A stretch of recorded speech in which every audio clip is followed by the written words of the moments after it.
నమస్కారం. శ్రీ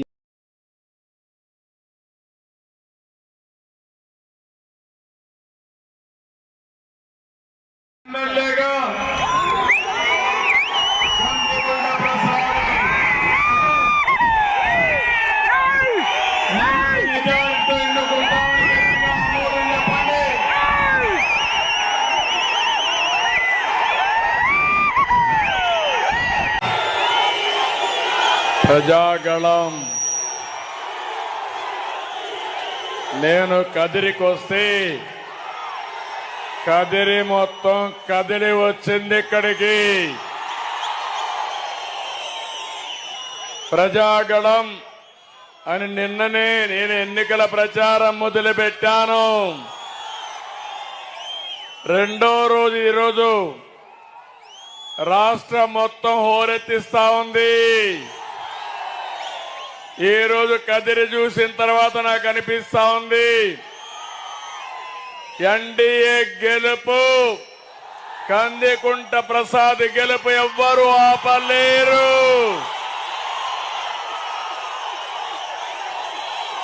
ఈ ప్రజాస్పందన మార్పుకు తిరుగులేని సంకేతం అవునా కాదా అని మిమ్మల్ని అడుగుతున్నా. ఇది కేవలం ఒక రాజకీయ పార్టీకి చెందిన ఉత్సాహం కాదు. వైసీపీని ఓడించి ఇంటికి పంపాలని ప్రజల్లో ఉన్న కసికి ఇది ఒక ఉదాహరణ. మీలో కసి ఉంది, కోపం ఉంది.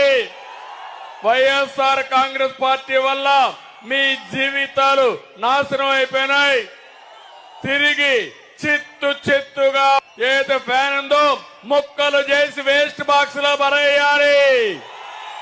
సిద్ధమా తమ్ముళ్ళు అని అడుగుతున్నా. ఆ ఫ్యాన్ ఉండాల్సింది డస్ట్బిన్ లో. ఎక్కడుండాలి ఆ ఫ్యాను? ఎక్కడుండాలి ఆ ఫ్యాను? సిద్ధమా మీరు?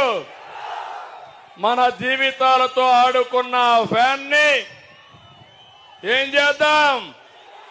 ఏమమ్మా ఏం చేద్దాం? ఎన్నికల ముందే రిజల్ట్స్ వచ్చేశాయి. నిన్న నేను బయలుదేరాను, మీ ఉత్సాహం చూశాను. ఇది అన్స్టాపబుల్, ఎవ్వరూ ఆపలేరు. నిన్న ఈరోజు జగన్మోహన్ రెడ్డి సభలో సిద్ధం అన్నాడు. మేము సిద్ధం నిన్ను ఓడించడానికి ప్రజలందరూ కూడా సహాయ నిరాకరణ ప్రారంభించారు. పాపం ఫ్రస్ట్రేషన్ లో ఉన్నాడు, డిప్రెషన్ లో ఉన్నాడు. ఈ కదిరి చూసిన తర్వాత ఎన్ని టీవీలు పగలుతాయో నాకు తెలియదు.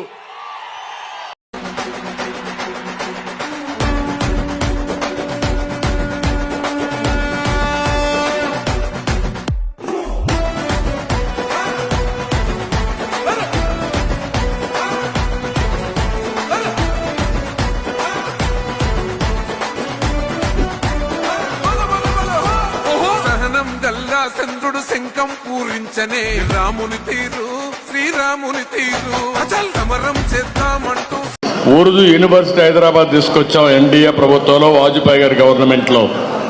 అదే మళ్ళీ కర్నూలులో ఉర్దూ యూనివర్సిటీ పెట్టాం. ఇవన్నీ కూడా మనం చేసి రంజాన్ లో ఏదైతే మతంలో స్ఫూర్తి ఉందో ఆ స్ఫూర్తిని, ఖురాన్ స్ఫూర్తిని తీసుకుని 10 లక్షల మందికి రంజాన్ తోఫా ఇచ్చిన పార్టీ తెలుగుదేశం పార్టీ.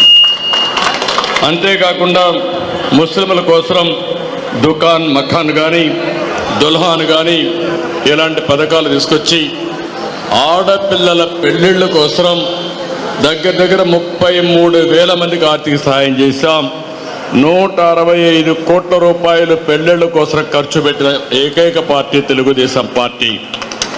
ఇదే కాకుండా ముస్లింల కోసం విదేశ విద్యోన్నతి కింద 527 మంది పిల్లల్ని ఏ దేశంలో ఏ యూనివర్సిటీ కావాలో పంపించి చదివించిన పార్టీ తెలుగుదేశం పార్టీ.